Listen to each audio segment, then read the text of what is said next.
সচিবালয়ে প্রধানমন্ত্রী তারেক রহমানের সঙ্গে সাক্ষাৎ করেছেন সৌদি আরবের উপ পররাষ্ট্রমন্ত্রী সহ গুরুত্বপূর্ণ ব্যক্তিরা।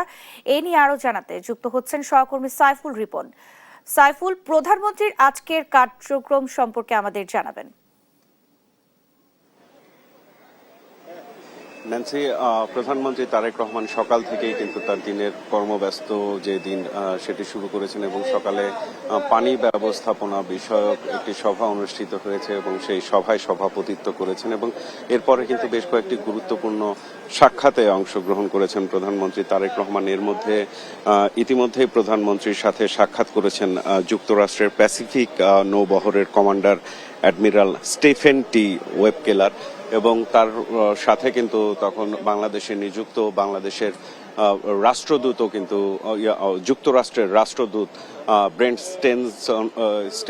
স্টেনসন কিন্তু সেখানে উপস্থিত ছিলেন এবং সেখানে কিন্তু আঞ্চলিক নিরাপত্তা সহ বিভিন্ন বিষয় আলোচনা হয়েছে এবং যুক্তরাষ্ট্রের সাথে পরবর্তীতে যেই সামনের যে যাত্রা সেই যাত্রা নিয়েও কিন্তু কথা হয়েছে বলে আমরা জানতে পেরেছি। এছাড়াও সৌদির উপ পররাষ্ট্রমন্ত্রীর সাথে কিন্তু এই মুহূর্তে সাক্ষাৎ অনুষ্ঠিত হয়েছে এবং সাক্ষাৎ শেষে কিন্তু ইতিমধ্যেই পররাষ্ট্র প্রতিমন্ত্রী শামা ওবায়েদ তিনি কিন্তু বের হয়ে এসেছেন এবং তার কাছে আমরা জানতে চাইব যে আজকে যে প্রধানমন্ত্রীর সাথে এবং বিভিন্ন মন্ত্রণালয়ের মন্ত্রীদের সাথে উপ পররাষ্ট্রমন্ত্রী সৌদি আরবের তার যে বৈঠক এবং পরবর্তীতে মার্কিন যে প্রতিনিধি দলের বৈঠক সেই বিষয়গুলো নিয়ে কিন্তু বিস্তারিত এখন জানাচ্ছেন পররাষ্ট্র প্রতিমন্ত্রী শামা ওবায়েদ। আমরা তার কাছে আমরা চলে যাচ্ছি। প্রধানমন্ত্রী আমরা দেখলাম যে আমেরিকা এবং সৌদি আরবের পররাষ্ট্রমন্ত্রী সেটা কি ধরনের আলোচনা হলো বা কি নিয়ে? সৌদি আরবের পররাষ্ট্র বিষয়ক ভাইস মিনিস্টার, ওনার সাথে আরও দুইজন উপমন্ত্রী সহ ওনাদের একটা হাই লেভেল ডেলিগেশন সৌদি আরবে থেকে এসছে বাংলাদেশে ভিজিট করতে।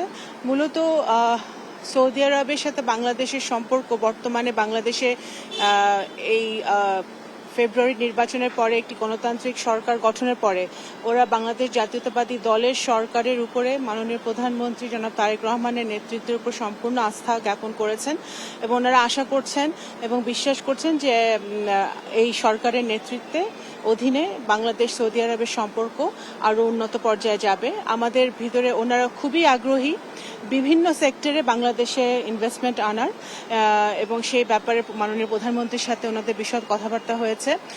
বিভিন্ন সেক্টরে ওনারা এখানে fisheries, food, AI, technology, renewable energy, solar energy, বিভিন্ন সেক্টরে ওনারা সৌদি আরবের সরকার এখানে বিনিয়োগ করতে তারা অত্যন্ত আগ্রহী।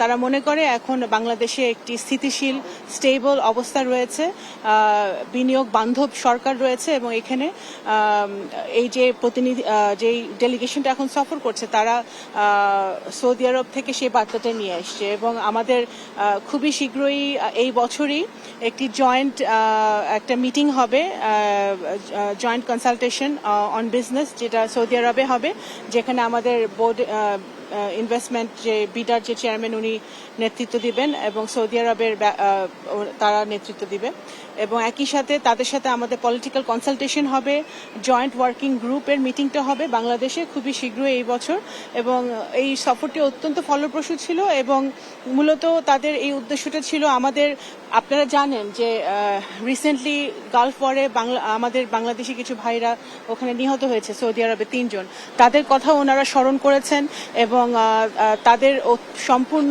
সহযোগিতা ছিল সৌদি আরব সরকারের, যাতে আমরা আমাদের ভাইদেরকে যারা মৃত্যুবরণ করেছে তাদেরকে ফিরিয়ে আনতে পেরেছি আমরা তাদের সহযোগিতায়।